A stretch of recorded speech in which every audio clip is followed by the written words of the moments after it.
Hello दोस्तों, जैसा कि हमारी अभी रियासतें चल रही थी और ये रियासत की सीरीज़ की अंतिम रियासत है हमारी कौन सी? भोपाल रियासत।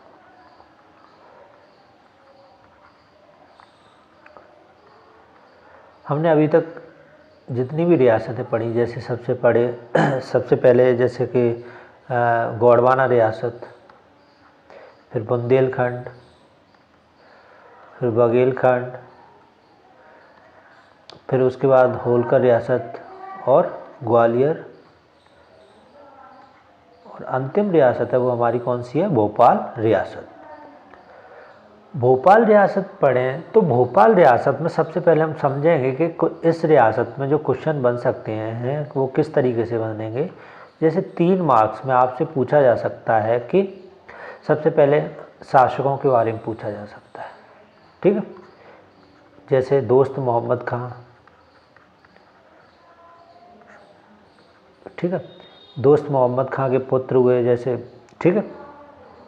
तो इस तरीके से क्या है, यहाँ से क्वेश्चन बन सकते हैं। दूसरा, बेगमों से क्वेश्चन, जैसे सिकंदरिया जहाँ बेगम, ठीक है। उसके अलावा कुदशिया बेगम, अम्मा सरकार। तो इस तरीके से क्या है, 3 नंबर में हमारे जो व्यक्तित्व के क्वेश्चन बनेंगे वो प्रमुखतः शासकों से ही या फिर बेगमों से बनेंगे। अब स्थापत्य पूछा जा सकता है 3 नंबर में, ठीक है। उसके अलावा प्रमुख कोई लड़ाई है तो वो पूछी जा सकती है। 5 नंबर में जो क्वेश्चन बनेंगे वो हमारे किस तरीके के बनेंगे, जैसे इसी बार पूछा गया था कि भोपाल रियासत का वर्णन कीजिए। तो आप क्या है 5 पॉइंट कैसे परिचय देंगे, प्रमुख शासक बताएंगे, कार्य बताएंगे, स्थापत्य बताएंगे और शासन व्यवस्था का वर्णन करेंगे। एक एक 2-2 पॉइंट में। अगर 5 नंबर में कोई ये चीज़ पूछी जाती तो आप क्या करोगे, एक एक और या 2-2 पॉइंट में ये चीज़, एक एक 2-2 मैक्सिमम लाइन। लेकिन यही क्वेश्चन अगर पूछा जाता है निबंध करो या टिप्पणी करो और 11 नंबर में, तो आप क्या करोगे, ये परिचय, प्रमुख शासक, थोड़ा इसमें विस्तार करते हुए चीज़ों को बताओ। तो इस तरीके से जो क्वेश्चन बनेंगे। तो अब हम भोपाल रियासत जो हम पढ़ रहे हैं उसमें हम क्या क्या पढ़ेंगे, आज परिचय पढ़ेंगे।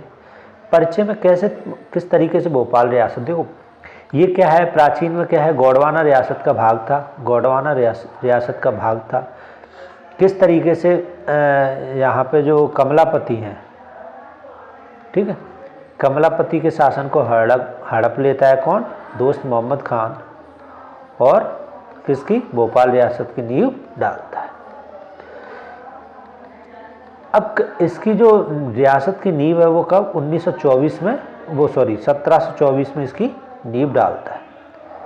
तो इस तरीके से क्या है परिचय, किस तरीके से भोपाल रियासत का उदय होता है। इसमें प्रमुख शासक कौन कौन से हैं, प्रमुख शासकों में हम पढ़ेंगे जैसे दोस्त मोहम्मद, ठीक है, दोस्त मोहम्मद खान के पुत्र फिर कौन होते हैं, यार मोहम्मद खान, ठीक है। तो इस तरीके से हम उनको विस्तृत वर्णन करें। अब एक एक शासक को पढ़ते हैं और उनके परिचय करते हुए आगे हम चलते हैं।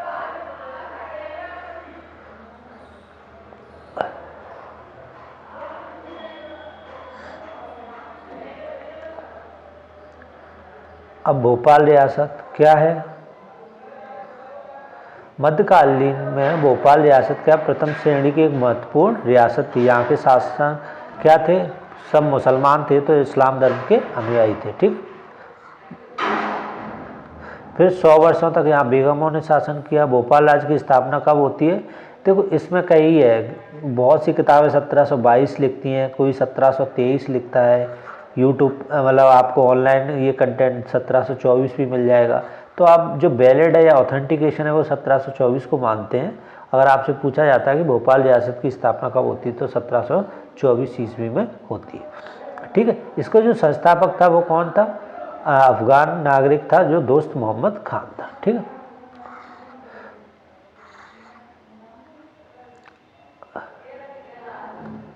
अठारहवीं शताब्दी में स्थापना होती है। 1818 से लेकर 1947 तक ये क्या है, ब्रिटिश भारत के अधीन रहते हैं और एक स्वतंत्र शासन की तरह कार्य करते हैं, ठीक है। उसके अलावा मुग़ल काल में ये क्या थी, मुग़ल काल में जो 12 सूबों में विभाजित था उसमें एक सूबा था। औरंगजेब के पश्चात जब 1707 में औरंगजेब की मृत्यु हो जाती है, ठीक है, तो भोपाल राज्य का उदय होता है। सरदार दोस्त मोहम्मद खान ने 1724 में भोपाल रियासत की स्थापना की। ठीक, कब? 1724 में।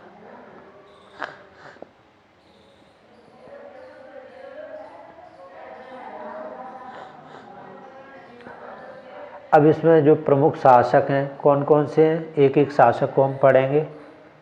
सबसे पहले शासक हमारे आते हैं दोस्त मोहम्मद खान, फिर उनके पुत्र हैं यार मोहम्मद खान, फिर उनके पुत्र आते हैं फैज़ मोहम्मद खान, हयात मोहम्मद खान, गौश मोहम्मद खान, ठीक है, नज़र मोहम्मद खान और जहांगीर मोहम्मद खान। गौश मोहम्मद खान के बाद क्या होता है कि इनके यहाँ तक तो पुत्र चलते रहते हैं, मतलब फैज़ मोहम्मद खान तक। फिर फैज़ मोहम्मद खान के बाद क्या है, हयात मोहम्मद खान है, जो कि किसके हैं, यार मोहम्मद फैज़ मोहम्मद खान के भाई हैं। फिर इसके बाद जो शासक बनता है गौश मोहम्मद खान का, इनके क्या है, कोई लड़का नहीं होता है, तो इनकी पुत्री होती है कौन, गोहर बेगम। ठीक है, गोहर बेगम की शादी किसके साथ होती है, नज़र मोहम्मद खान। और इन दोनों की जब शादी हो जाती तो उसके बाद भी इनके पुत्र नहीं होता है, तो उसके बाद जो शासक हैं फिर क्या है, बेगमों के अधीन शासक आ जाते हैं। ठीक है, बेगमों के अधीन शासन व्यवस्था आ जाती। और जो जहांगीर मोहम्मद खान है ये इनके चाचा का पुत्र रहता है, जिसे क्या है, कुदसिया बेगम इसको शासक नहीं बनाना चाहती है। ठीक है, क्या है, कुदसिया बेगम इनको शासक के रूप में स्वीकार नहीं करती और सत्ता की चाबी वो क्या है, अपने हाथ में रखती है। तो क्या है, फिर यहाँ से भोपाल में बेगमों का शासन प्रारंभ होता है, जिसमें सबसे पहले कुदसिया बेगम शासिका बनती हैं, फिर सिकंदर जहां बेगम उनकी पुत्री, फिर उनकी पुत्री शाहजहां बेगम, फिर फेखशरू जहां बेगम, या जिन्हें अम्मा सरकार भी कहा जाता है, और जो अंतिम नवाब हैं हमीदुल्ला खान बनते हैं। और इस तरीके से भोपाल रियासत का क्या है, 1949 में भारत में विलय हो जाता है।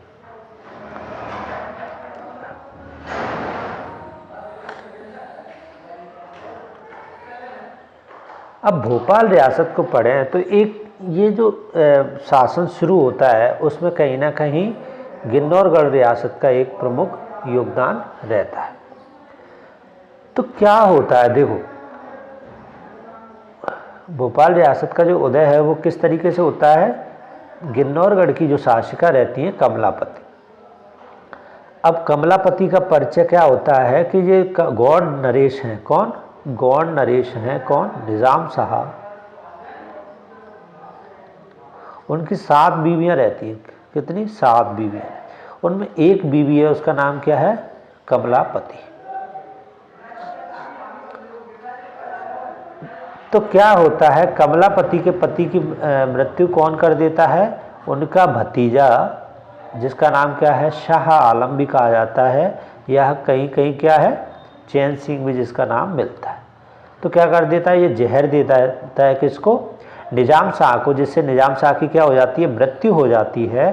तो फिर मृत्यु के बाद क्या करता है, वो सत्या को हत्या लेता है। तो सत्ता जब हत्या लेता है तो कमलापति और इनके पुत्र नवल शाह, इनको क्या है, राज्य से निर्वासित कर दिया जाता है, जिससे ये क्या है, एक निर्वासित की तरह कहाँ पे रहते हैं, गिन्नौरगढ़ के किले में रहने लगते हैं।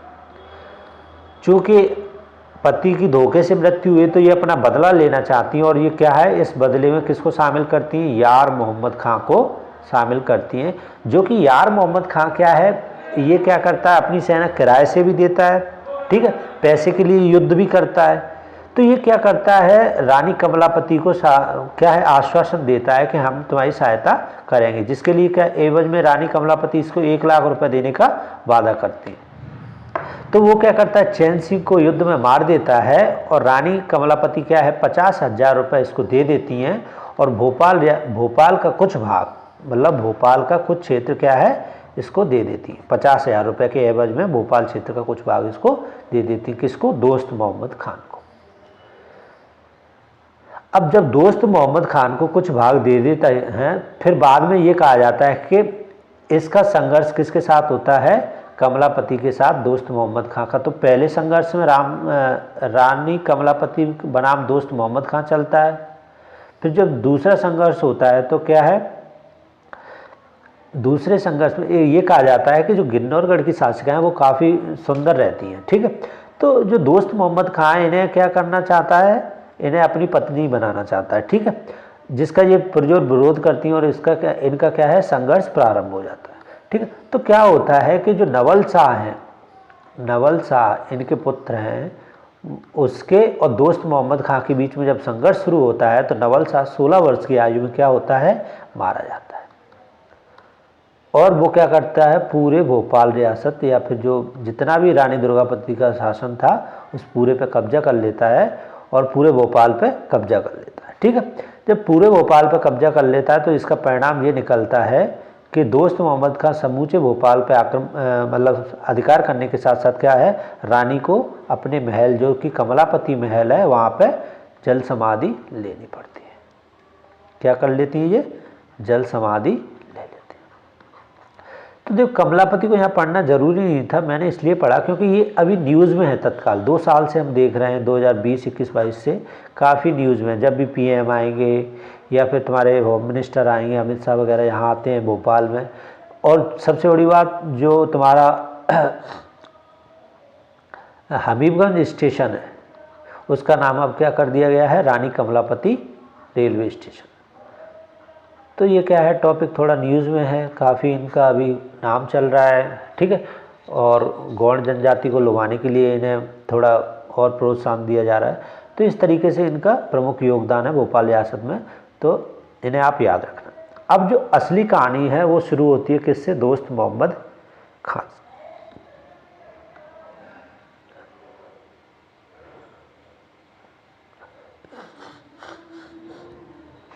अब दोस्त मोहम्मद खां की कहानी कैसे स्टार्ट होती है उसको हम ऐसे समझते हैं कि ये कहाँ रहता है, मूलतः ये रहता है कहाँ, अफगानी नागरिक है जो भारत में किस लिए आता है, अपनी महत्वाकांक्षाओं की पूर्ति के लिए। और वो सारी महत्वाकांक्षाएं यहाँ पे इसकी पूर्ति होती है। तो ये क्या है, अफगान मूल का नागरिक होता है। प्रारंभ में ये क्या होता है, मुग़ल सेना में भर्ती होता है। उस टाइम मुग़ल सेना में कौन, मतलब शासन किसके हाथ था, औरंगजेब के।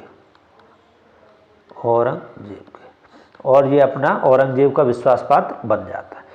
इसके जो प्रमुख 2 युद्ध हैं उसमें पहला युद्ध मिलता है कौन सा, तरजी बेग का युद्ध। अब तरजी बेग का युद्ध कब होता है, 1707 में, उसी समय औरंगजेब की मृत्यु हो गई होती है 1707 में। उससे पहले तो 1707 में क्या होता है, औरंगजेब का जो गवर्नर जिसका नाम क्या रहता है, तरज बेग, वो क्या कर देता है, औरंगजेब के खिलाफ विद्रोह कर देता है, जिसको दबाने के लिए औरंगजेब किसको भेजते हैं, दोस्त मोहम्मद खान को। दोस्त मोहम्मद खान क्या करता है, तर्ज बेग के जो सेनापति है किसका, काशगो को युद्ध में मार देता है और तरजी बेग को पराजित करता है। इस पराजय के साथ क्या होता है कि दोस्त मोहम्मद खान को कुछ क्षेत्र क्या कर दिया जाता है, औरंगजेब खुश होके इसके कुछ भूमि का क्षेत्र दे देता है, ठीक है।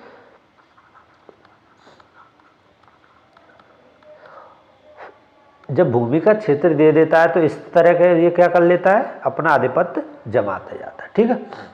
उसके बाद इसका जो क्या है, औरंगजेब की मृत्यु हो जाती है तो फिर ये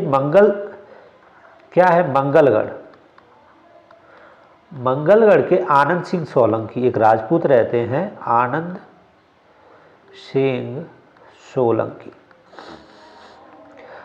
सिंह सोलंकी के यहाँ ये क्या करता है, नौकरी करता है। वो भी इसको अपने पैसे के लिए ले आते हैं, ठीक है, नौकरी करता है। तो आनंद सिंह बताते हैं या फिर कहीं इतिहासकार इसको ये मानते हैं कि इसने इसकी धोखे से मृत्यु कर दी, लेकिन कहीं किताबों में ये लिखा है कि आनंद सिंह दिल्ली के लिए रवाना होते हैं और रास्ते में उनकी क्या हो जाती है, मृत्यु हो जाती है।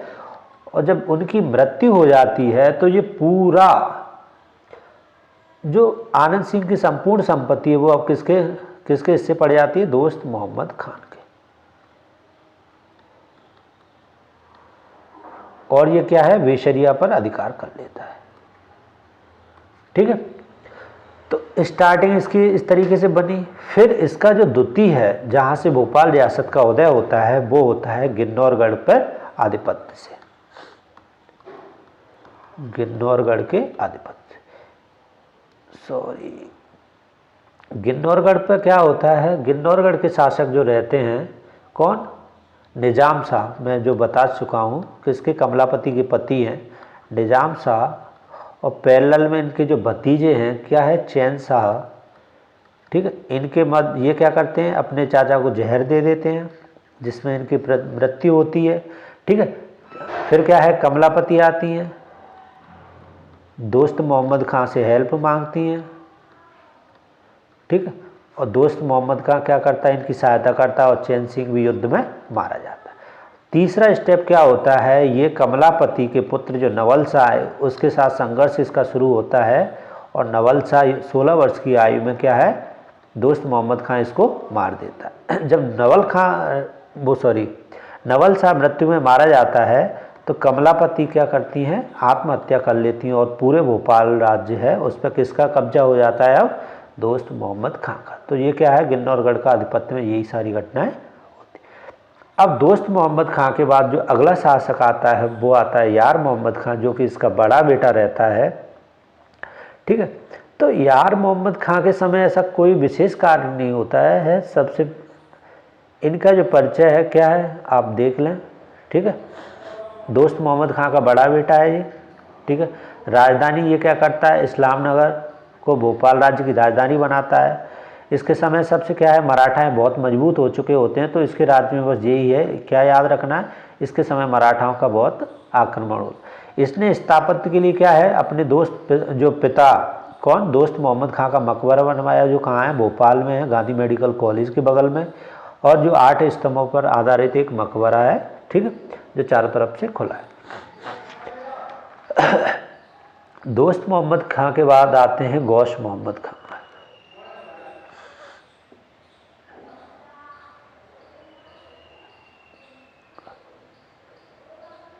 फैज मोहम्मद खां। ठीक, कौन, फैज मोहम्मद खां। इनका परिचय क्या है, यार मोहम्मद खां का बड़ा बेटा है। इनका क्या है, उत्तराधिकार के लिए युद्ध होता है अपने चाचा कौन, सुल्तान मोहम्मद खान से। और ये अपने समय में एक विशेष घटना ये होती है कि जो रायसेन का किला है, ठीक है, जिसके किलेदार कौन है, अली खान, उनको क्या करता है, ये परास्त कर देता है और क्या करता है, रायसेन पर अधिकार कर लेता है। मुगल सम्राट हैं तो वो क्या है, इसको बहादुर जंग की उपाधि देते हैं। किसकी, बहादुर जंग की। बस विशेष घटना है फैज मोहम्मद खां को इसलिए रखना कि इनके समय पर क्या है, मराठाओं के आक्रमण बहुत बढ़ने लगे। देखो, मराठाओं के आक्रमण बहुत बढ़ रहे हैं इस समय। ठीक है, दूसरी बात, अंग्रेज कहीं ना कहीं अपनी जड़ें जमा रहे हैं। ठीक है, तो अंग्रेज अपनी जड़ें जमा रहे हैं, तो बाद में जो भोपाल रियासत के जितने भी शासक होते हैं वो क्या करते हैं, अपने आप को अंग्रेजों के समीप करने लगते हैं, क्योंकि इन्हें मराठाओं से बचना होता है। ठीक है, फिर उसके बाद आते हैं जो अगले शासक हैं, वो हैं हयात मोहम्मद खान। हयात मोहम्मद खान 1778 से लेकर 1808 तक शासन करते हैं। फैज मोहम्मद खान निसंतान थे, तो उनके भाई हयात मोहम्मद खान ने गद्दी संभाली। किसने, हयात मोहम्मद खान ने। लेकिन फैज मोहम्मद खान की बेगम ने खुद सत्ता की कमान लेनी चाहिए। जो फैज मोहम्मद खान की बेगम है वो क्या है, सत्ता इनको देना नहीं चाहती है। ठीक है, वो खुद सत्ता की कमान संभालना चाहती है। और उस समय तक भारत में क्या है, ईस्ट इंडिया कंपनी अपने पैर जमा चुकी होती है। ठीक है, दूसरी बात ये क्या है, हयात मोहम्मद खान राज्य के प्रति इनका आकर्षण ज़्यादा नहीं रहता, क्योंकि ये कैसे हैं, धार्मिक प्रवृत्ति के व्यक्ति हैं। ठीक है, धार्मिक प्रवृत्ति के व्यक्तित्व होने के कारण ये क्या करते हैं, राज्य में इनके समय पे क्या है, आंतरिक गड़बड़ियाँ बहुत बढ़ने लगती हैं और राज्य में क्या है, असंतोष बढ़ने लगता है। ठीक है, जिसका परिणाम ये होता है कि जो फैज क्या बोलते हैं, बेगम है, फैज मोहम्मद खान की बेगम है, वो खुद सत्ता की कमान अपने हाथों में लेना चाहते हैं। ठीक है, अब इनके बाद हयात मोहम्मद खान के बाद कौन आता है, अगला शासक, गौश मोहम्मद। ठीक है,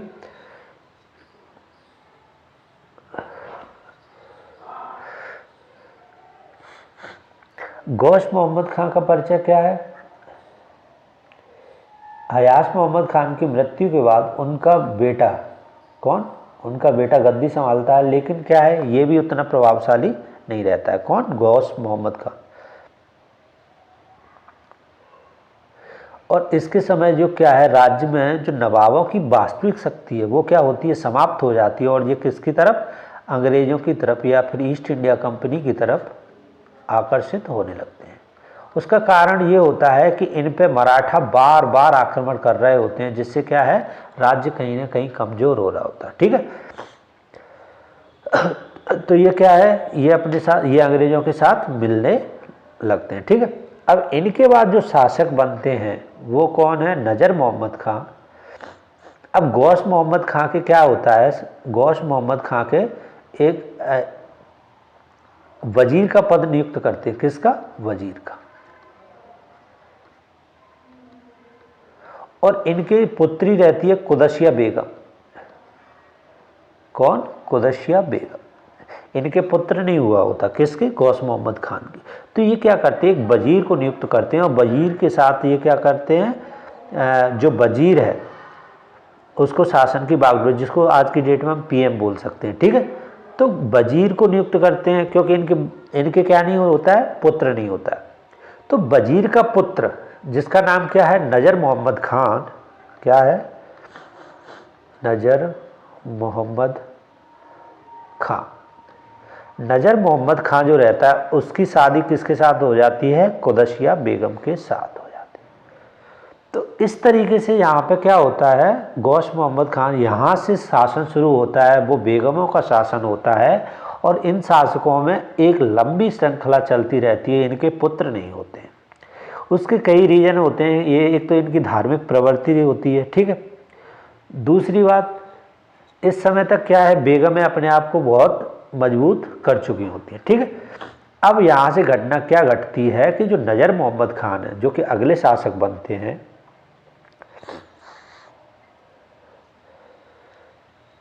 नजर मोहम्मद खान, इनके साथ घटना क्या घटती है, इनका परिचय देख लो फिर मैं घटना बताता हूँ। गौस मोहम्मद के उत्तराधिकारी बनते हैं। 1818 में इनकी शादी गौहर बेगम के साथ होती है। देखो इनका क्या होता है, नजर मोहम्मद का ये वजीर के पुत्र हैं। ठीक है, किसके, वजीर के पुत्र हैं, और गौस मोहम्मद की बेटी कौन रहती है, कुदसिया बेगम। तो इनके क्या, ये एक दिन शिकार पे जाते हैं, शिकार पे जाते हैं, तो जो कुदसिया बेगम है उनका एक भाई है, ठीक है, छोटा भाई है 8 साल का, वो क्या है गलती से बंदूक चला देता है, जिसमें नजर मोहम्मद क्या है, मारे जाते हैं। नजर मोहम्मद मारे जाते हैं, और क्या है, सत्ता की बागडोर किसके हाथ में आ जाती, इनकी पत्नी, नजर मोहम्मद की पत्नी कौन है, कुदसिया बेगम। ठीक है, तो अब इनके समय क्या क्या है परिचय। फरवरी 1818 में एंग्लो भोपाल संधि के अनुसार ब्रिटिश भारत की एक रियासत बन जाता है, क्या, भोपाल रियासत। भोपाल राज्य में वर्तमान में तब कौन कौन से, आज की डेट में कौन कौन से जिले शामिल हैं, जैसे भोपाल, रायसेन और सीकर के जिले शामिल हैं। फिर रायसेन की संधि होती है कब, 1818 में, जिसमें ब्रिटिश शासन और नजर मोहम्मद खां के साथ होती है। ठीक है, और नजर मोहम्मद की कब मृत्यु हो जाती है, 1819। वही कैसे, कुदसिया बेगम के छोटे भाई धोखे से बंदूक चला देते हैं शिकार करते हैं। तो नजर मोहम्मद खां के बारे में आपको क्या क्या पॉइंट याद रखने हैं, ये किसके, गौस मोहम्मद खां के बेटे हैं। ठीक है, सॉरी, ये किसके, गौस मोहम्मद खां की बेटी होती है कौन, कुदसिया बेगम, चूंकि उनके कोई बेटा नहीं होता है। ठीक है, तो कुदसिया बेगम और गौस मोहम्मद खां एक पद बनाते हैं वजीर का। इनके वजीर का बेटा कौन रहता है, नजर मोहम्मद खां। ठीक है, तो नजर मोहम्मद खां की शादी किसके साथ होती है, कुदसिया बेगम के साथ होती है। अब अकस्मात घटना क्या घटती है कि ये कहाँ जाते हैं, ये जाते हैं शिकार पर, जिनके क्या है, धोखे से बंदूक लग जाती है, और नजर मोहम्मद खां की मृत्यु होती है। अब इनके द्वारा क्या क्या कार्य करवाए, एक तो 1818 में संधि होती है, एक रायसेन की संधि होती है। ठीक है, जिसमें क्या करते हैं, ये अपने आप को ब्रिटिश भारत के एक रियासत के अधीन मतलब ब्रिटिश भारत की रियासत की तरह एक काम करते हैं, स्वतंत्र। ठीक है। अब इनके बाद जो शासिका आएंगी वो हमारी कौन, अब यहाँ से शासन शुरू होता है किनका, बेगमों का। सबसे पहले आती है कुदसिया बेगम। हाँ, एक शासक और आते हैं, जहांगीर मोहम्मद खान। जहांगीर मोहम्मद खान कौन रहते हैं, इनके चाचा, कौन, नज़र मोहम्मद खान के चाचा, मतलब इनका भतीजा रहता है कौन, जहांगीर मोहम्मद खान।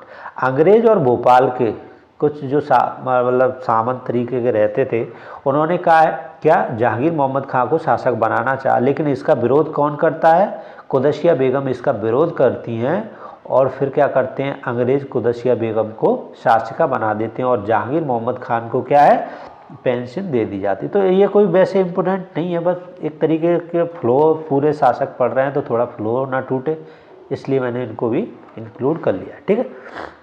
अब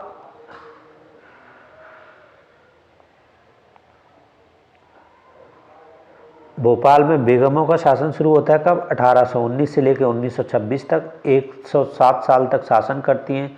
कई लोग इसको भोपाल रियासत का स्वर्णिम काल भी बोलते हैं, क्योंकि इस समय क्या था समाज में, मतलब जो सांप्रदायवाद था वो नहीं था, कहने को ये मुस्लिम शासिकाएं थी, हिंदू बहुल क्षेत्र था, लेकिन ऐसा नहीं हुआ। ठीक है।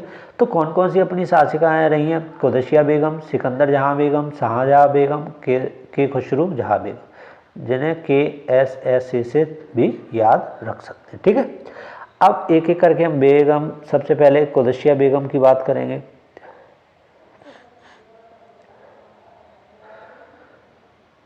कब, 1819 में। किसकी मृत्यु हो जाती है, नज़र मोहम्मद खान की, और ये शासन की बागडोर अपने हाथ में लेती हैं और 1837 तक शासन को संभालती हैं। ठीक है।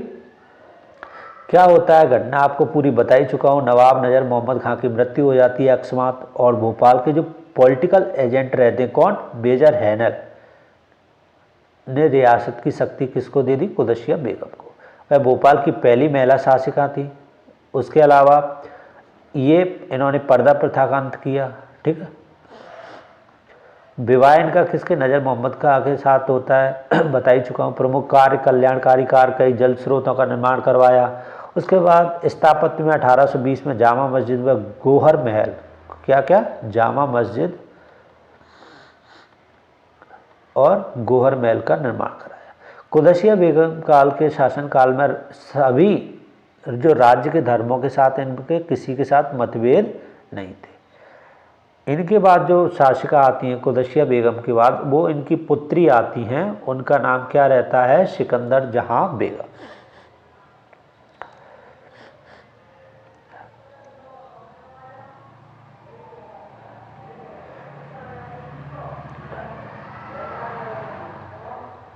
अब देखो क्या होता है, मैं थोड़ा एक फ्रेम समझाऊं। जो कुदसिया बेगम हैं, अंग्रेज के एक शर्त रखते हैं कि कुदसिया बेगम की बेटी की जिसके साथ शादी होगी वो अगला नवाब बनेगा। तो ये क्या करती हैं, अपनी बेटी सिकंदर जहां बेगम का काफ़ी मतलब लेट शादी करती हैं, क्योंकि इन्हें पता है शासन की वो बागडोर किसके हाथ चली जाएगी, सिकंदर जहां बेगम की। ठीक है, सॉरी।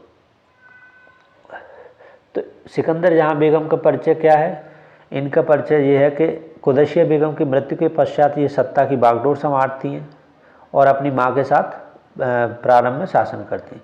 राज्य में इनके समय में राज्य में बहुत उन्नति होती है, इसलिए इस काल को स्वर्णिम काल भी कहा जाता है। कई विकास के कार्य ये कराती हैं। ठीक है। तो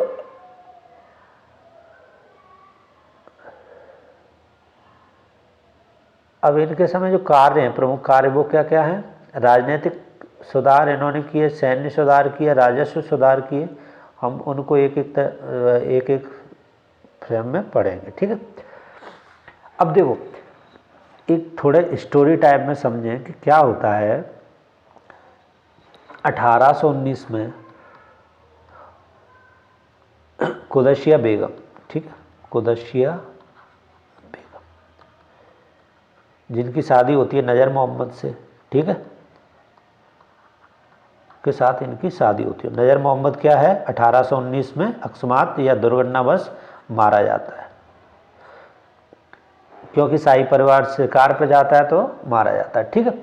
उसके बाद अंग्रेज क्या करते हैं, कुदसिया बेगम को शासिका के रूप में स्वीकार करते हैं और कुदसिया बेगम सत्ता को अपने हाथ में लेती है। फिर इनकी पुत्री होती है कुदसिया बेगम की, कौन, सिकंदर बेगम, जिसकी शादी किसके साथ होती है, जहांगीर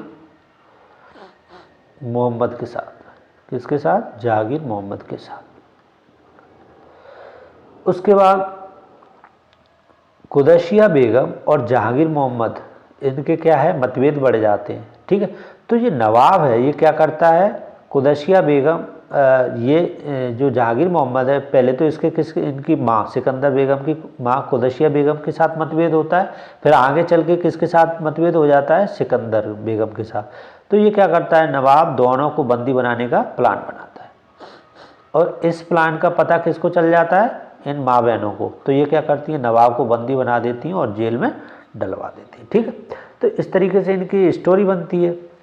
अब इसके बाद क्या होता है कि जब सिकंदर जहां बेगम बनती है, इनके शासनकाल में क्या है, कई विकास कार्य कराए जाते हैं। जैसे इस समय की प्रमुख राजनीतिक घटना क्या घटती है कि 1857 की क्रांति होती है, ठीक। एक मिनट, इसको थोड़ा बड़ा कर दो।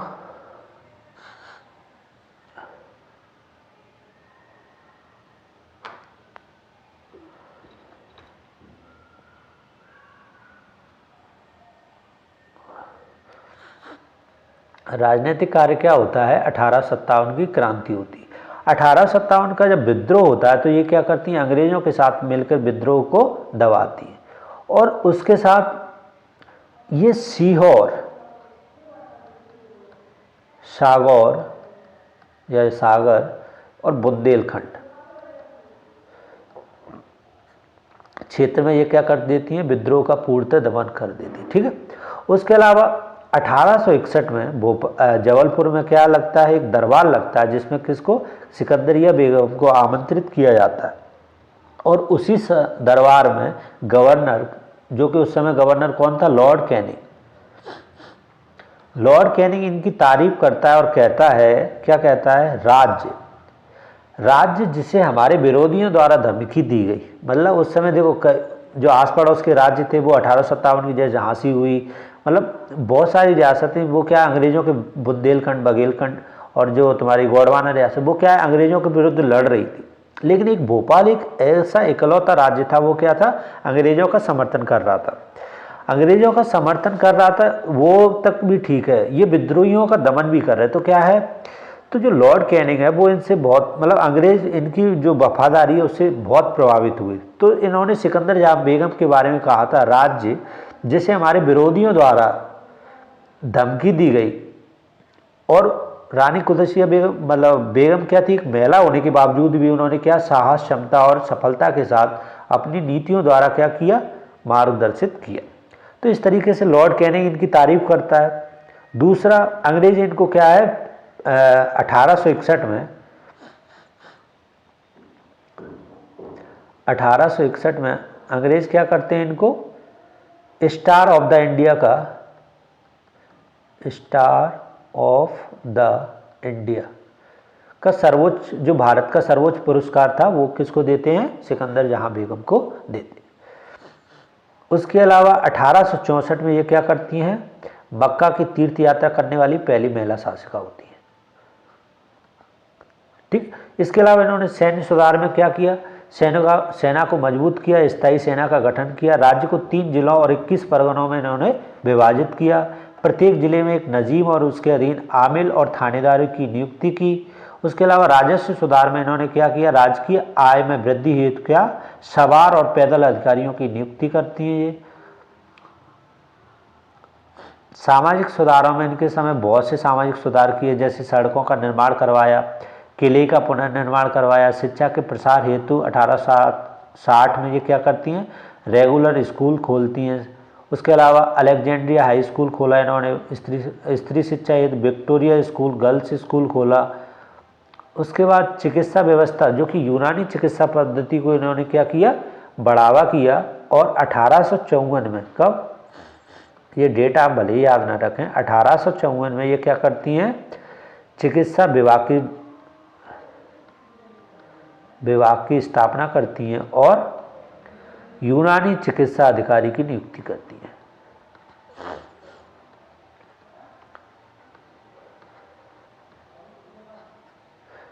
ठीक है, इस तरीके से क्या है, इनके द्वारा सामाजिक और प्रशासनिक सुधार में इन्होंने क्या किया, मजलिस ए शूरा नाम का संगठन का निर्माण किया, न्याय हेतु अदालतों का निर्माण किया। उसके अलावा भोपाल में इन्होंने क्या है, मोती मस्जिद का निर्माण करवाया, ठीक है, और मोती पैलेस का निर्माण करवाया। ये आपको दिख रही है जो मोती मस्जिद, देखो एक दो मोती मस्जिद मिलती है, एक तो औरंगजेब ने बनवाई थी कहाँ पे, दिल्ली के लाल किले में, दूसरी मोती मस्जिद है वो कहाँ पे, भोपाल में, जो कि सिकंदरिया जहाँ बेगम ने इसका निर्माण करवाया। अब इनके बाद जो शासक आती हैं वो इनकी पुत्री हैं और उनका नाम क्या रहता है, शाहजहां बेगम।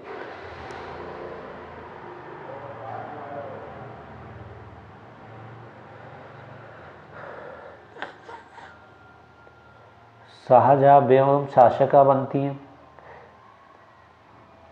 ठीक है, इनके द्वारा भी इनके द्वारा जो माँ के द्वारा कार्य चल रहे थे समाज सुधार के और कई ऐसे कार्य चल रहे थे, उनको इन्होंने क्या किया, आगे बढ़ाया। ठीक है, और 1860 में इन्होंने क्या है, पहली पाठशाला बनाई।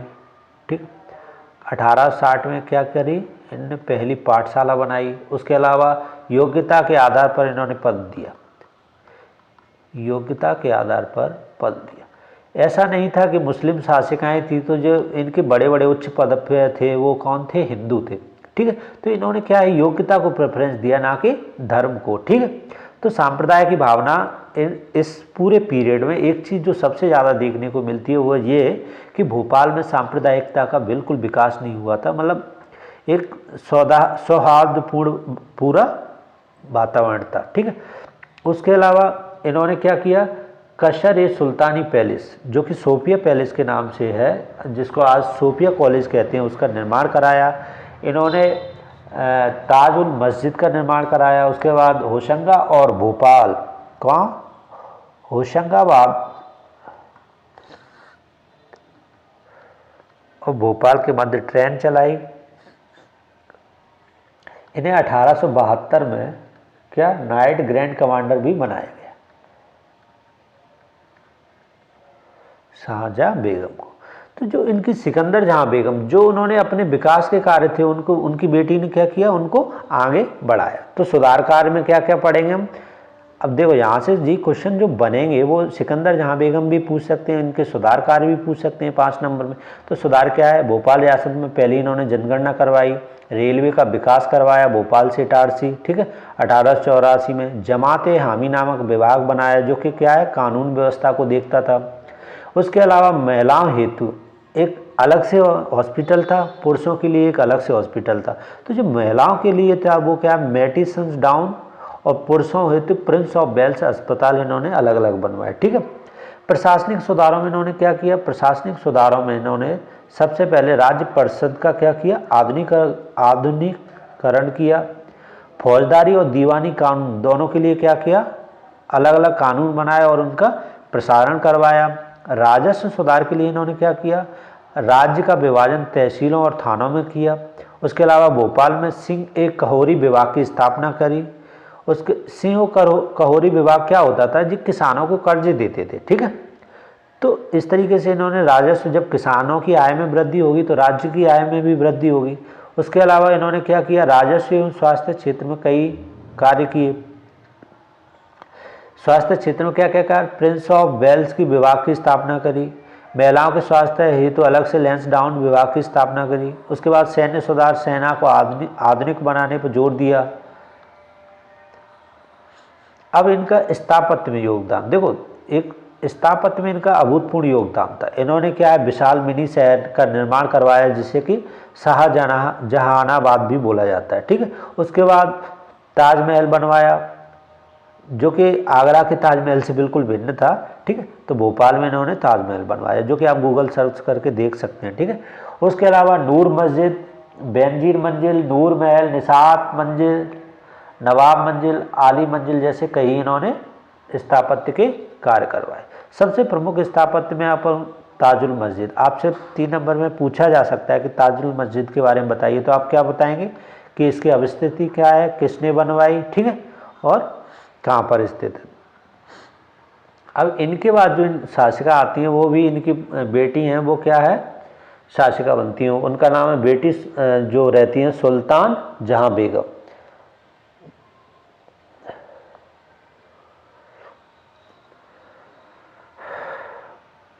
ठीक है, जिन्हें के खुसरू जहां बेगम या अम्मा सरकार भी जिनको कहा जाता है।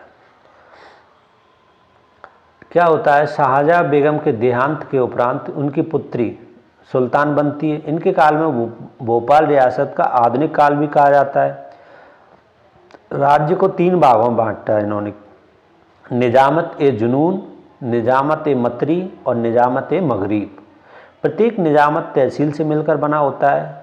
1905 में इन्होंने क्या किया, 1905 में जो वेल्स की राजकुमारी थी उन्होंने इनको क्या उपाधि दी, नाइट ऑफ द कमांडर की उपाधि दी। 1930 में इनकी भोपाल में मृत्यु हो गई। इनके द्वारा जो प्रमुख कार्य करवाए गए या क्या कौन कौन से जो सुधार कार्य किए थे वो क्या क्या थे, राजनीतिक कार्य क्या थे कि शासन संचालन हेतु इन्होंने क्या अपने बेटे को सहारा, बड़ा बेटा था जो मोहम्मद नसर उल सुल्तान के साथ राज्य का संचालन किया। सुल्तान जहां बेगम अपने बेटे हामिद उल खान को सत्ता सौंपती, जो कि इनका छोटा बेटा था, जो भोपाल का अंतिम नवाब बनता है। ठीक है, तो इनके द्वारा जो निर्माण कार्य क्या था, नूर उर सबा नामक महल का इन्होंने निर्माण करवाया। अब सुल्तान जहां बेगम या अम्मा सरकार, इन्होंने जो प्रमुख कार्य, विकास के कार्य क्या क्या थे, इनके जो प्रमुख कार्य थे, एक तो इन्होंने महिला स्वतंत्रता को बढ़ावा दिया। किसको, महिला स्वतंत्रता को बढ़ावा दिया। दूसरा, 1905 में कला विद्यालय खोला। कला विद्यालय किसके लिए,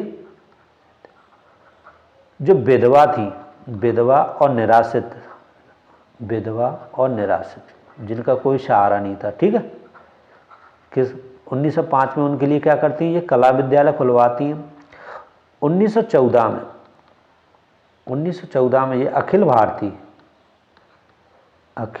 भारतीय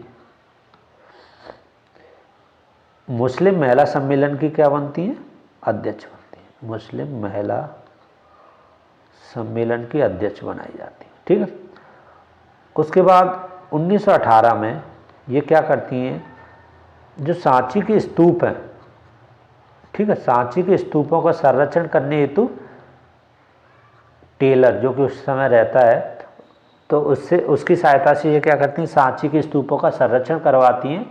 और फिर उसके अलावा 1920 में इनको क्या है, अलीगढ़ मुस्लिम विश्वविद्यालय, अलीगढ़ मुस्लिम विश्वविद्यालय का इनको क्या है, वाइस चांसलर बनाया जाता है या कुलाधिपति।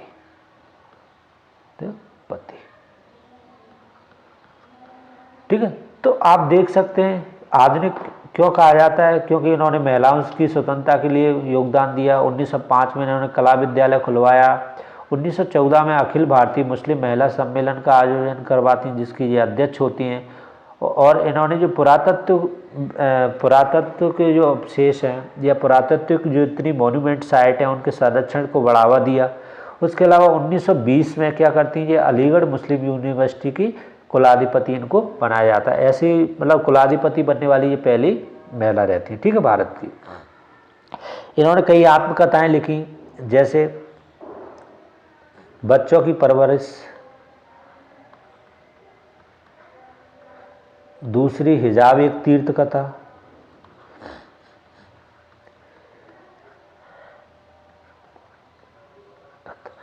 तो इस तरीके से क्या है कि इस जो अम्मा सरकार हैं इनके काल को आधुनिक काल भी कहा जाता है। ठीक है, तो यहाँ पे आकर क्या हो जाता है, बेगमों का शासन का समाप्त हो जाता है और ये अपनी किसको गद्दी देती हैं, अपने पुत्र किसको, मोहम्मद हामिद उल लहा, किसको देती हैं गद्दी, मोहम्मद, जो कि इनका छोटा बेटा रहता है हामिद उल लहा, जिसको क्या बोला जाता है, नवाब हमीदुल्लाह खान। ठीक है, क्या बोला जाता है इनको, नवाब हमीदुल्लाह खान।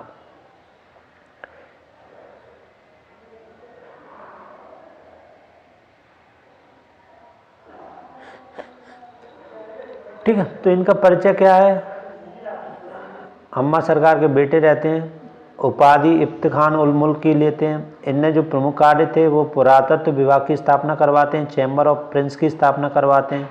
इनके समय की प्रमुख घटना क्या होती है कि 1937 में हिंदुओं का सम्मेलन बुलाते हैं, जिसमें नारायण मानीराव को प्रजामंडल का सचिव नियुक्त करते हैं। ठीक है, तो इस तरीके से इनने क्या है और उत्तरदायी सरकार स्थापित करते हैं। और फिर क्या होता है, इनके बाद 1947 के बाद ये क्या करते हैं, अपने भोपाल रियासत को ये स्वतंत्र रखना चाहते हैं। ठीक है, लेकिन 15 अगस्त 1947 को भारत आज़ाद होता है। फिर उसके बाद क्या है, भोपाल के नवाब जो हमीदुल्लाह खां हैं वो क्या करते हैं, अपने आप को स्वतंत्र रखने का निर्णय लेते हैं। लेकिन स्वतंत्र रखने का निर्णय लेते हैं तो क्षेत्र में क्या होता है, विरोध होता है, इस चीज़ का विरोध होता है। तो 1948 में ये क्या करते हैं, भोपाल राज्य का भारत में विलय कर देते हैं। अब इसके बाद मैं एक और वीडियो लेके आऊँगा जिसमें पूरा जो स्वतंत्र भोपाल राज्य की स्वतंत्रता का संघर्ष